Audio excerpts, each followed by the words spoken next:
When I tell people that I know Georgian and I also teach it and I'm not Georgian, I always hear those 5 questions. So if you are at the beginning or at the beginning in the world of Georgian language or Caucasian languages in general, watch this video before jumping into learning the language itself. Hi, I'm Asha and I'm the owner of Languages of the Caucasus and author of Georgian course books. And in this particular series of videos and articles, I walk with you through the insights of Georgian language. So let's start today with those 5 questions I promised you for today. The first one is Georgian similar to Russian? So the quick answer is no. Georgian is a part of totally different language family. And to simplify it a bit, you may say that this is a little bit family on its own because Georgian is the main language in this particular family. So this means that words, grammar, syntax, etc. is quite unique, not really similar to other languages. However, it is not entirely true because there are the elements or some words from other languages, for example, Russian or Persian, and mainly this is due to the fact that those words were taken due to historical, geographical relations and since then have been used in Georgian. And they are of course written in Georgian alphabets. So this might be slang words, technical, administrative terms, and some historical terms, etc.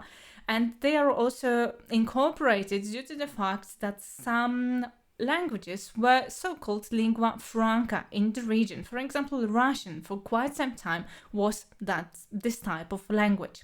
So also in that time when Russian was quite present in Caucasus, much more than currently, for example, there were technical things introduced like the word computer, etc. So the next question is Georgian difficult to learn? So in general, learning each language is always connected with, devoting some time. Sometimes it may be a little bit challenging. The fact that we often think that Georgian is more difficult than other languages, it is not, is that if you compare it with English or German, for sure at the beginnings your ears have to adjust to new sounds.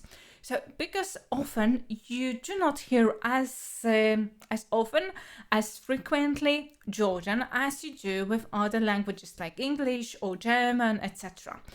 So, of course, you can used to it listening regularly to Georgian languages.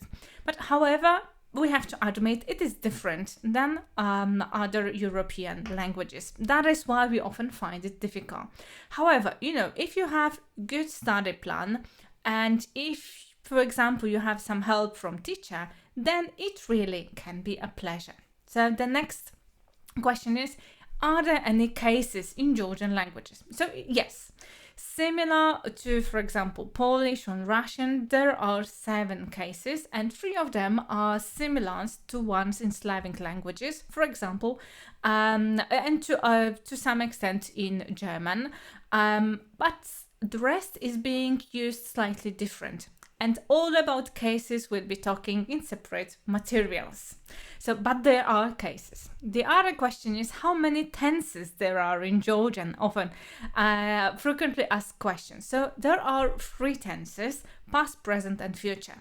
However, this is sometimes not really convincing if you have already started learning Georgian and you know that, of course, there are more versions of the verb. However, tenses in general, there are 3, but similar as we have, for example, in English, there is past simple and past continuous, but in general, this is past.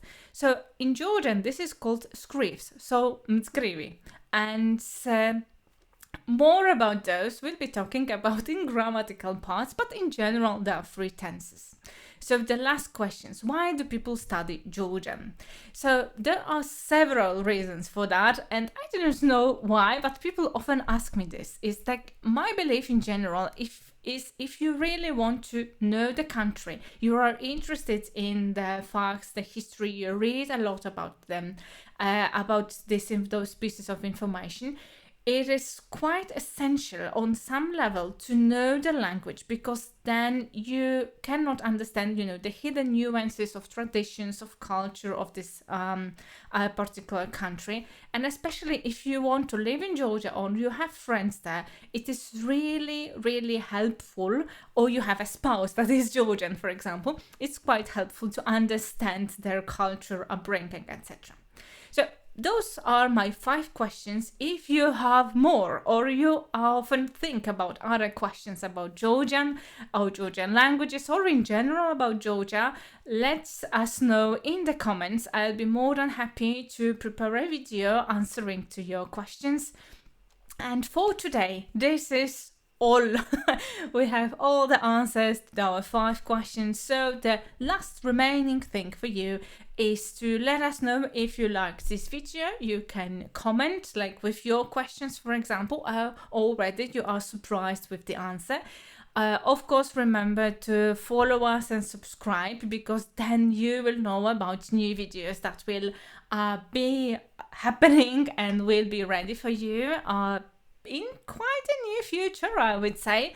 And of course, if you want not just to listen to what I'm saying and also to read it as a form of article, we have lots of articles on our website, and link for this particular one you will find here in the description of this particular video. So you can go there to our website and read more about Georgian language and much more. So thank you very much for today, and see you in the next video. Bye bye.